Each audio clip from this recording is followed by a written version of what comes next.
The galaxy trembles under the relentless assault of the conquerors. For centuries, this technologically advanced and brutal species has expanded its empire by crushing every civilization that stands in its way. They strike without warning, leaving only death and devastation behind. Entire worlds are wiped out in hours, and star systems fall in days. No species has yet managed to resist their military might, and no defense can withstand their overwhelming force. The conquerors view themselves as the rightful rulers of the galaxy, their superior technology and ruthless tactics cementing their dominance over any who dare defy them. In the heart of this growing nightmare are the Vakans, an ancient and once powerful species known for their rich culture and strong military. But now, they are on the verge of extinction. Their fleets, once feared across the stars, have been reduced to wreckage, their colonies decimated, and their homeworld is under imminent threat. The conquerors have laid siege to their remaining strongholds, slowly squeezing the life out of the once proud Vakan Empire. Desperation clings to every Vakan breath as their military efforts prove utterly futile. They have thrown everything they have into the fight, but nothing has worked. Every counterattack, every defense has been dismantled with terrifying efficiency. The galaxy watches in silence, but none dare intervene. Once powerful allies of the Vakans, species they had fought alongside for centuries, have abandoned them, each fearing the conquerors might turn their gaze toward them next. It becomes clear to the Vakans that they are utterly alone, their proud race teetering on the brink of annihilation. With nowhere left to turn, the Vakan High Council considers a desperate option, one they had never thought they would need to explore, reaching out to the humans. The humans are a relatively young species by galactic standards. They've only recently begun to venture into the wider galaxy, their reach small, their technology not yet comparable to the more ancient species. To the Vakans, humanity has always seemed like a curiosity, weak, inexperienced, and lacking the military might that defines a dominant species. Though the humans have developed at a remarkable rate, it is generally agreed that they are still far from being a galactic power. But the Vakans are out of options, and desperation leaves them no choice. They know humanity cannot possibly stand against the conquerors, but perhaps they could at least delay them long enough for the Vakans to regroup.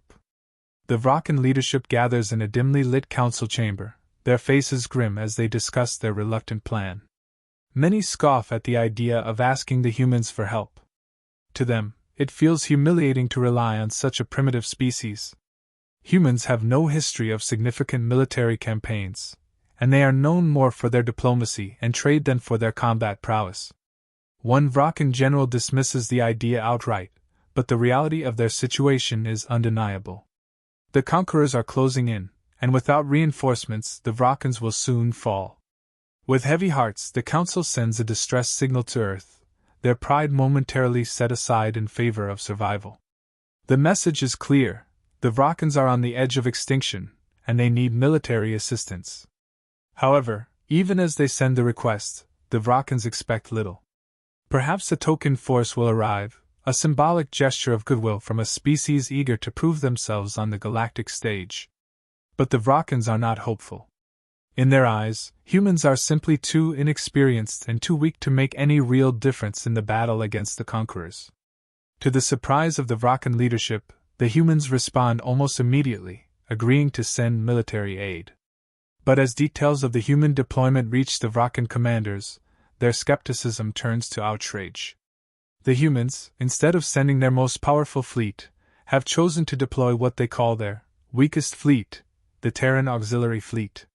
It is a small, outdated group of ships, composed of aging vessels and older technology, and it is led by commanders with little battle experience compared to the veterans of the more advanced species. The Vakans are incensed. They believe the humans are either mocking them or simply offering a token force in exchange for diplomatic favor. The Vakan commanders meet again, fury replacing their desperation. "Do they think this is a game?" one general asks, his voice dripping with scorn. "They send their weakest fleet as if we're not facing an existential threat." The council debates, recalling their request for help, seeing it as pointless to rely on such a pitiful force. How could these outdated ships, these seemingly untrained crews, make any difference in the face of the conqueror's war machine? However, Vakan leadership is divided. Some suggest that perhaps this is all humanity can spare, and given the situation, any help is better than none. Others argue that the humans may not understand the gravity of the threat they face. Regardless, time is running out, and they must decide whether to accept humanity's aid or face the conquerors alone. In the end, they agree to allow the human fleet to deploy, though their expectations remain low. Meanwhile, on Earth, the situation is perceived very differently. Human leadership has not sent their weakest fleet out of disrespect or ignorance. They know something that the Vakans, and indeed the conquerors, do not. The Terran auxiliary fleet, while appearing weak on the surface, is something far more dangerous than anyone expects. The ships may be older, and the crews may not look as battle-hardened as those in the more prominent human fleets, but they are equipped with advanced experimental technology that has never been tested in real combat. These ships are not designed for brute force.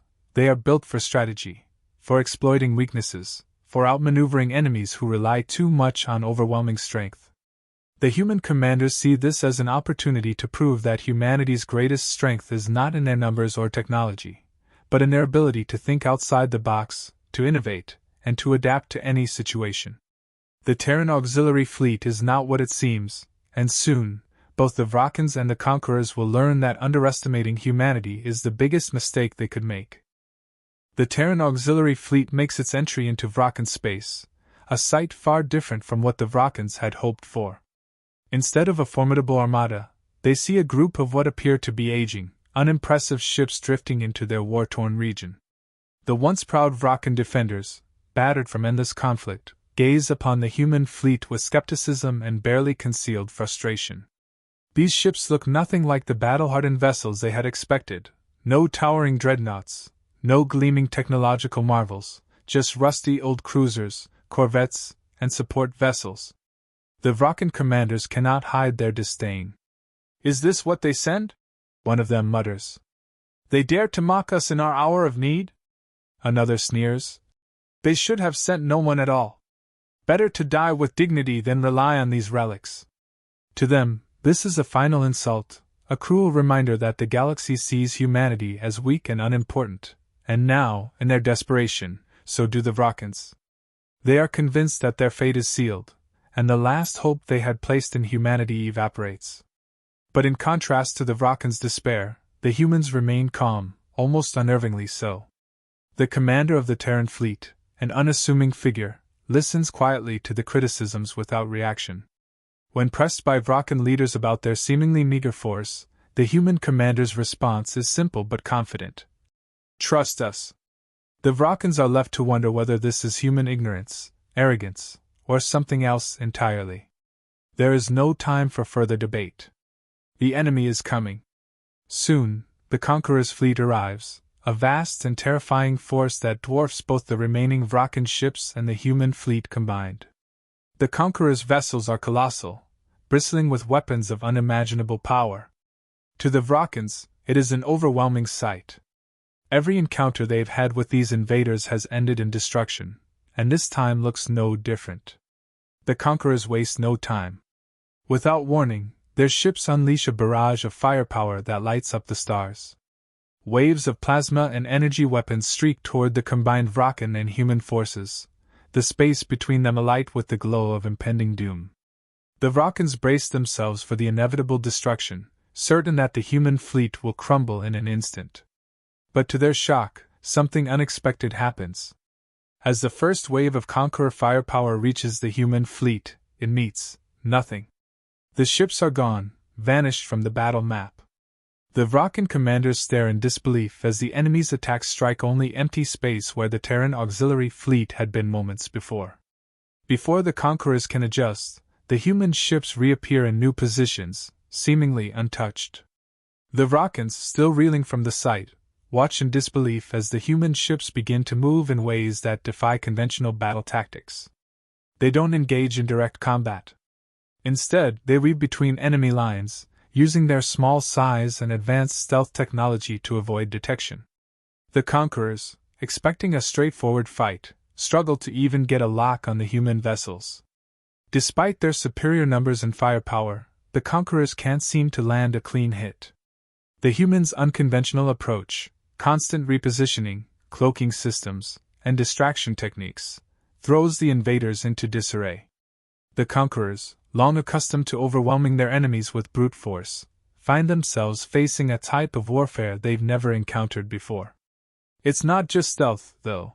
The Terran auxiliary fleet begins launching precise, calculated strikes, not aimed at the conquerors' defenses but at key points in their fleet's infrastructure. The Vakans, still bewildered, witness a form of warfare they have never seen before. Rather than brute force, the humans use finesse and precision. The Terran ships move with surgical accuracy, deploying advanced AI systems to identify weak points in the conquerors' formations. Human engineers exploit the conquerors' reliance on overwhelming power by targeting critical systems, command ships, communication relays, and energy supplies, crippling their ability to coordinate. Human ships release EMP pulses, shorting out enemy targeting systems, causing the conquerors' powerful weapons to misfire or deactivate altogether. Drones, deployed in swarms, swarm through the enemy lines, acting as decoys and delivering hacking payloads that disrupt the conquerors' advanced communication systems. The mighty war machine of the conquerors begins to falter, their weapons malfunctioning and their commands failing to reach their crews. Chaos spreads through their ranks. The human strategy becomes clear: they're not engaging the conquerors head-on. Instead, they are dismantling the enemy piece by piece, exploiting every weakness. The human fleet, though smaller and seemingly outmatched, uses the battlefield to its advantage. They manipulate the conqueror's arrogance, the assumption that no lesser force could pose a threat.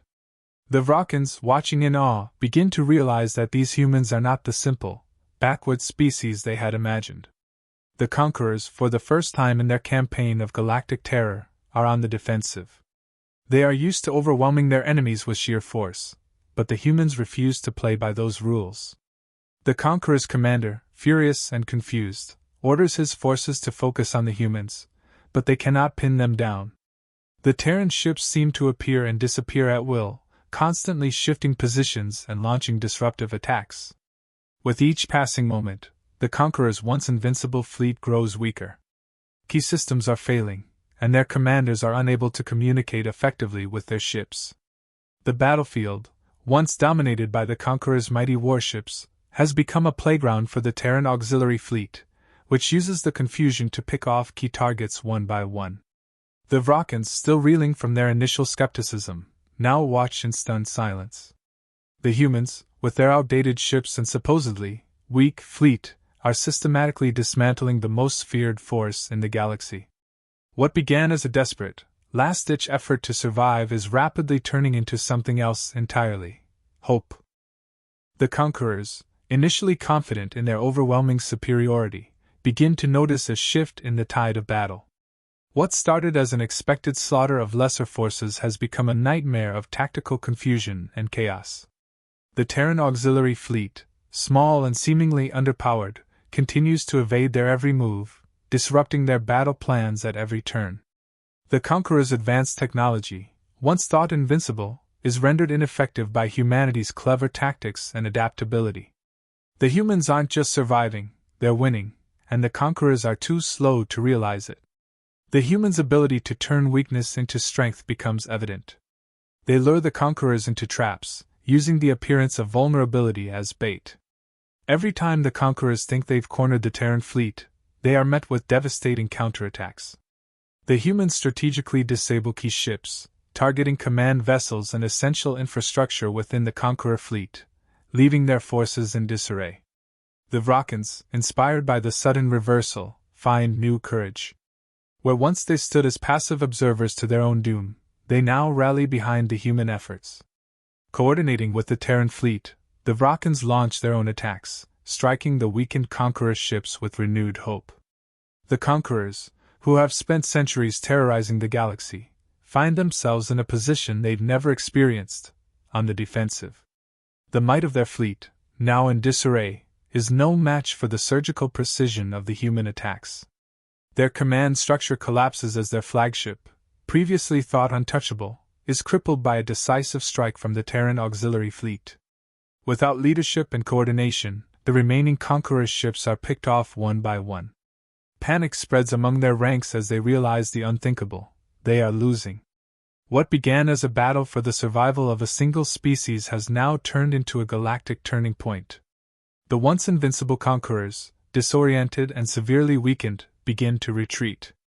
Their numbers, once overwhelming, have been reduced to scattered remnants fleeing into the far reaches of space. The invaders, so accustomed to instilling fear, now flee in fear themselves. The Vakans, saved from extinction, watch in awe as the last of the conqueror's ships vanish into the void, leaving behind a wreckage that serves as a testament to humanity's unexpected triumph. Humanity has not only saved the Vakans, but has altered the balance of power in the galaxy. What was once a species considered weak, unsophisticated, and insignificant has now proven to be one of the most resourceful and dangerous forces in the galaxy. The humans, through their intelligence, adaptability, and strategic mastery, have shown that brute force alone cannot guarantee victory. The galaxy takes note. The Vakans, once skeptical of humanity's potential, are now humbled by the outcome. Their leaders formally expressed their gratitude to the human commander, acknowledging that without humanity's intervention, their civilization would have been wiped from existence. The implications of the battle ripple throughout the galaxy. News of humanity's victory spreads quickly, reaching the far corners of the known universe. Species that once dismissed humanity as a minor player in galactic affairs now view them with a mixture of respect and trepidation. Their unexpected victory over the conquerors sends shockwaves through the political landscape. Several galactic powers, who had previously ignored Earth or seen it as a backwater world, now scramble to reassess their stance on humans. Some species, fearing that they too might have underestimated humanity, reach out to Earth in hopes of forming alliances. Others, wary of humanity's potential, consider more defensive strategies, unwilling to risk a confrontation with this newly proven force. The humans, previously overlooked, have now earned a reputation that cannot be ignored. They are no longer just another species in the galaxy. They are a rising power, one that has demonstrated its ability to stand against even the most fearsome of enemies. The Vakans, once doubtful, now eagerly offer a formal alliance. They recognize that humanity's unique approach to warfare, focused not on brute strength but on innovation, strategy, and adaptability, sets them apart from any other species they have encountered. They seek to learn from humanity's tactics and leadership, understanding that the humans have something far more valuable than advanced technology: the ability to think outside the boundaries of conventional warfare. Humanity, though victorious, remains cautious. They know that this battle was only the beginning. As word of their victory spreads, new opportunities and challenges will arise. Other species will either seek their protection or prepare for the possibility of conflict. The humans, fully aware of their growing influence, prepare for their new role in the galaxy. They understand that their reputation has forever changed, and with it comes a responsibility they never expected to have. As the Vakans begin rebuilding their civilization, now free from the shadow of annihilation, humanity quietly prepares for what comes next. The galaxy knows now that humans are not to be underestimated. What started as a desperate call for help has become the dawn of a new era, one where humanity stands as a force to be reckoned with, not through sheer might, but through the power of their minds, their creativity, and their indomitable will.